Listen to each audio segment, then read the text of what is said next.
Hi అండి, అందరికీ నమస్తే. ఎండాకాలంలో ఎక్కువగా ఇప్పుడు కూలర్ కంటే ఫ్యాన్లు కంటే ఏసీలు ప్రతి ఒక్కరూ కూడా చాలా ఎక్కువ సంఖ్యలో ఉపయోగిస్తున్నారు. అయితే మంచిది. కానీ మరి మనము చూస్తూ ఉంటే చాలా చోట్ల ఈ మధ్యన ఏసీలు అనేది పేలటం జరుగుతూ ఉంది. అదొక్కసారి గమనించుకోండి. మరి ఏసీ ఎవరైతే మరి ఉపయోగిస్తున్నారో వారు మరి అక్కడున్న అప్పుడప్పుడు ఆ వాటర్ పోసే ఆ ట్యూబ్ కానీ ఏదైనా కూడా ఒకసారి చెక్ చేసుకోవటం మంచిది.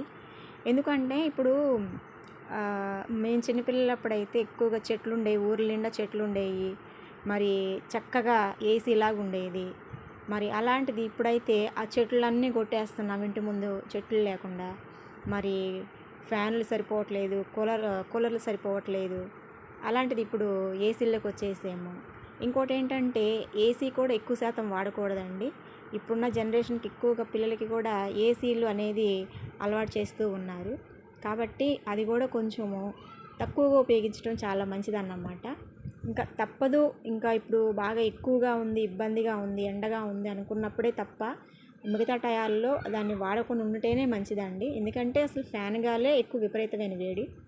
అలాంటిది ఇప్పుడు ఏసీలు అంటే ఇంకా దాని ద్వారా అసలు చాలా లంగ్ ఇన్ఫెక్షన్స్ వచ్చే అవకాశాలు కూడా ఎక్కువ ఉంటాయి. అదొకటి. కూల్ వాటర్ కూడా ఎక్కువ తాగొద్దండి. అంటే ఫ్రిడ్జ్లో పెట్టుకున్న వాటర్లు కానీ కూల్ వాటర్ ఎక్కువగా తాగడం ద్వారా ఎక్కువ హార్ట్ ప్రాబ్లం వచ్చే అవకాశం ఉంటుంది. ఏంటంటే సుఖ అనుభవానికి ఎక్కువగా అలవాటు పడిపోయింది మానవ శరీరము.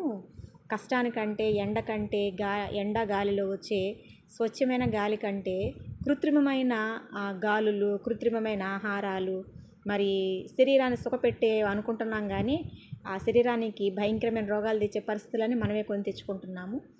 కొంత వాటిని మనము కొంత తక్కువగా వాడితే, ఎంత తక్కువ వాడితే అంత మంచిది, మన ఆరోగ్యానికి మంచిది. కాబట్టి మనము ధనం ఉంది అని చెప్పనని మనం చేసే ప్రతి పనికి కూడా దాంట్లో కీడించి మేలంచమన్నారు మన పెద్దవాళ్ళు. కాబట్టి ఈ వస్తువు మనం ఉపయోగించేటప్పుడు దీనివల్ల మనకి ఏమైనా నష్టాలు ఉన్నాయా, లేదంటే మనం ఎంతవరకు యూజ్ అనేది కొంచెం తెలుసుకోవాలి.